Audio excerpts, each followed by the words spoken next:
যা কিছু আছে সব কিছু দিয়ে সাজাতে হবে, এই কথাই ঠিক। তবে নেইল পালিশ দেওয়া যাবে না নখে। ইহুদি খ্রিস্টানদের পতিতালয়ের মেয়েদের বৈশিষ্ট্য হচ্ছে নখে নেইল পালিশ দেওয়া। ইহুদি খ্রিস্টানদের পতিতালয়ের মেয়েদের বৈশিষ্ট্য হচ্ছে নখে নেইল পালিশ দেওয়া। ইহুদি খ্রিস্টানদের পতিতালয়ের মেয়েদের বৈশিষ্ট্য হচ্ছে নখে নেইল পালিশ দেওয়া। মুসলিম মহিলা নখে নেইল পালিশ দিতে পারবে না। এই মেয়ে, তোমার নখে নেইল পালিশ আছে নাকি দেখো তো। বাড়িতে যে আগে ছিলে ফেলবা আর নখ কেটে দিবা। কোনো মানুষ নখ বড় রাখতে পারবে না, কোনো মহিলাও পারবে না, কোনো পুরুষও পারবে না। অধিকাংশ মহিলাদের ঢঙ্গে নোংরা ন্যাক্কারজনক ঢং, সব নখকে বড় করে রেখেছে, বড় করে রেখেছে, এখানে নেইল পালিশ দিয়ে রেখেছে। এই মেয়ে, তোমার বাপ নেই? তোমার নখকে দেখতে পায় না? তোমার বাপ নেই, তোমার মা নেই? এমনি এসেছো নাকি দুনিয়াতে? আদম আলাইহিস সালামের মতো এসেছো, বাপও নাই মাও নাই? হ্যাঁ, ঈসা আলাইহিস সালামের মতো হয়ে এসেছো নাকি যে বাপ নাই মা আছে, এভাবে এসেছো? তোমার নখ বড় কেন? তোমার নখে নেইল পালিশ কেন? শুনে রাখো, ইহুদি খ্রিস্টানদের পতিতালয়ের মেয়েদের বৈশিষ্ট্য হচ্ছে নখে নেইল পালিশ দেওয়া। মুসলমানের মেয়েদের নখে নেইল পালিশ দেওয়া হারাম। ও নখে মেহেদি দিবে, হাতের নখে তো দিবেই, পায়ের নখে দিতে হবে। মহিলারা হাতে পায়ের নখে মেহেদি দিতে বাধ্য, দিতেই হবে। কপালে টিপ দিতে পাবে না। হিন্দু মেয়েদেরকে বিবাহ করার 10টি পদ্ধতি আছে, তার একটি পদ্ধতির নাম রাক্ষসী বিবাহ। স্ত্রীকে সাজাতে হবে, এ কথাই ঠিক। ওই ঘরে মিষ্টি থাকবে, এ কথাই ঠিক। ওই ঘরে কিছু দুধ পানি থাকবে, এ কথাই ঠিক। কনেকে সাজাতে হবে, এ কথাই ঠিক। যা কিছু আছে বিউটি পার্লারে সব কিছু দিয়েই সাজাতে হবে, এ কথাই ঠিক। আয়েশা রাদিয়াল্লাহু তাআলা আনহা বলেন যে আনসারী মহিলারা আমাকে সাজালেন, আমি বুঝতে পারলাম না ব্যাপারটা কি, তারা আমাকে এভাবে সাজাচ্ছে কেন। তবে কি দিয়ে সাজানো হয়েছে তিনি তা বলেননি। আসমা বিনতে ইয়াজিদ বলছেন, কাইয়ান তো আয়েশা তাহলে রাসূলুল্লাহ সাল্লাল্লাহু আলাইহি সাল্লাম, আয়েশাকে আমি সুন্দরী করে সাজালাম রাসূল সাল্লাল্লাহু আলাইহি সাল্লামের জন্য। রাসূল সাল্লাল্লাহু আলাইহি সাল্লামের কাছে নিয়ে যাওয়া হবে আয়েশাকে, সেই জন্য আমরা সুন্দরী করে সাজালাম।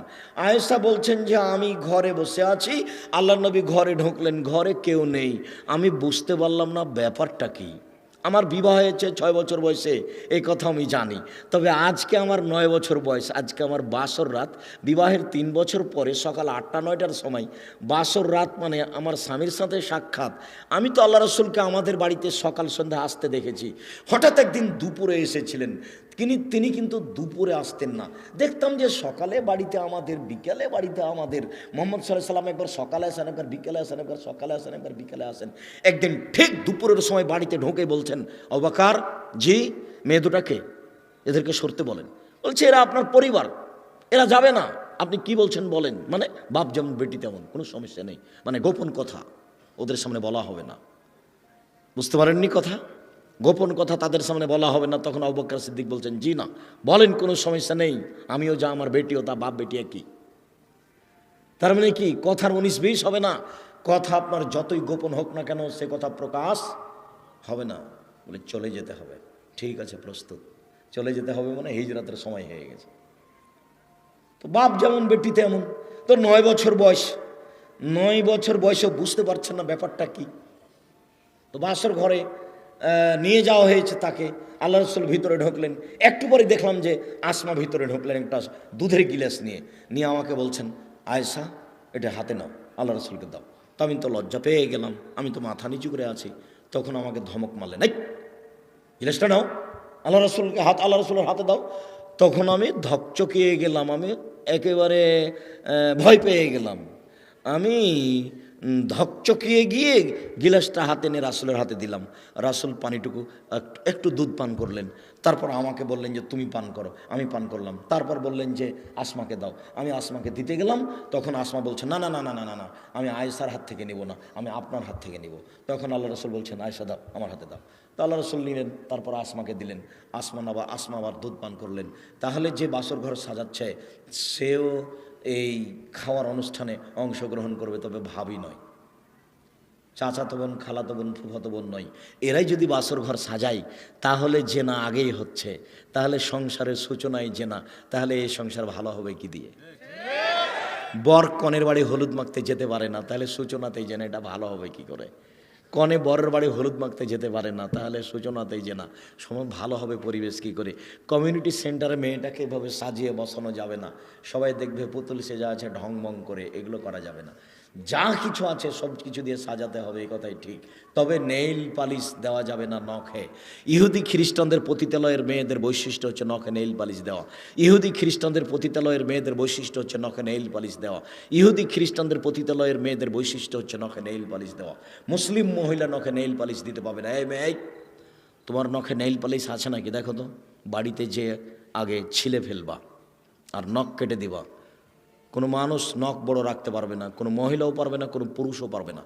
অধিকাংশ মহিলাদের ঢঙ্গে নোংরা ন্যাক্কারজনক ঢং, সব নখকে বড় করে রেখেছে, বড় করে রেখেছে, এখানে নেইল পালিশ দিয়ে রেখেছে। এই মেয়ে, তোমার বাপ নেই? তোমার নখ কেউ দেখতে পায় না? তোমার বাপ নেই, তোমার মা নেই, এমনি এসেছো নাকি দুনিয়াতে? আদম আলাইহিস সালামের মতো এসেছো, বাপও নাই মাও নাই? হ্যাঁ, ঈসা আলাইহিস সালামের মতো হয়ে এসেছো নাকি যে বাপ নাই মা আছে, এভাবে এসেছো? তোমার নখ বড় কেন? তোমার নখে নেইল পালিশ কেন? শুনে রাখো, ইহুদি খ্রিস্টানদের পতিতালয়ের মেয়েদের বৈশিষ্ট্য হচ্ছে নখে নেইল পালিশ দেওয়া। মুসলমানের মেয়েদের নখে নেইল পালিশ দেওয়া হারাম। ও নখে মেহেদি দিবে, হাতের নখে তো দিবেই, পায়ের নখে দিতে হবে। মহিলারা হাতে পায়ের নখে মেহেদি দিতে বাধ্য, দিতেই হবে। কপালে টিপ দিতে পাবে না। হিন্দু মেয়েদেরকে বিবাহ করার 10টি পদ্ধতি আছে, তার একটি পদ্ধতির নাম রাক্ষসী বিবাহ। মেয়ের বাপ বিবাহ দিবে না, ছেলেটা জোর করে বিবাহ করবে। কিভাবে করবে? কপালে টিপ দিতে পারলে বিবাহ হয়ে গেল, এর নাম রাক্ষসী বিবাহ। কপালে টিপ দেওয়া প্রথা এসেছে হিন্দুদের পক্ষ থেকে, যার কারণে কোনো মহিলা কপালে টিপ দিতে পাবে না। মুসলিম মহিলা কিয়ামত পর্যন্ত কোনো মহিলা কপালে টিপ দিতে পাবে না। এমনি সাজগোজ করার যা কিছু সব কিছুই করবে, তবে এই দুটো জিনিস থেকে বেঁচে থাকতে হবে। বাসর ঘর সাজানো হবে, এ কথাই ঠিক। তারপরে রাত্রি 12টায় বাসর ঘরে ঢুকেছে, মাথায় হাত দিয়ে দোয়া পড়েছে, তারপরে 2 রাকাত সালাত আদায় করেছে, তারপরে কিছুক্ষণ কথা বলেছে, তারপরে দাম্পত্য জীবনে গেছে, তারপরে ঘুমিয়েছে। অনুমান করছে রাত 3টায় ঘুমিয়েছে। রাত 3টায় ঘুমালো, এবার 5টার সময় আজান হয়ে গেছে। 5টার সময় আজান হয়ে গেলে উঠলো, তাহলে বুঝলাম মোটামুটি 2 ঘন্টা ঘুমিয়েছে। তাহলে বুঝলাম যে কবরের থাকার সময়সীমা ভালোবাসানোর জন্য 1.5 ঘন্টা, 2 ঘন্টা, 3 ঘন্টা এমন হতে পারে। মুহাম্মদ সাল্লাল্লাহু আলাইহি সাল্লাম বলছেন, ফেরেশতা বলবেন ঘুমিয়ে যাও বাসর রাতের ঘুমানোর মতো। যখন আপনি ঘুম থেকে উঠবেন কিয়ামত হয়ে গেছে, ইসরাফিল বাঁশিতে ফুঁক দিয়েছে, তখন আপনি বলবেন আরে এখনই ঘুমালাম, আজান হয়ে গেল এত তাড়াতাড়ি, এখনই ঘুমালাম, আজান হয়ে গেল। অথচ আপনি আজ থেকে নিয়ে 2 কোটি বছর আগে মারা গেছেন। আজ থেকে নিয়ে আপনি 5,000 বছর আগে মারা গেছেন।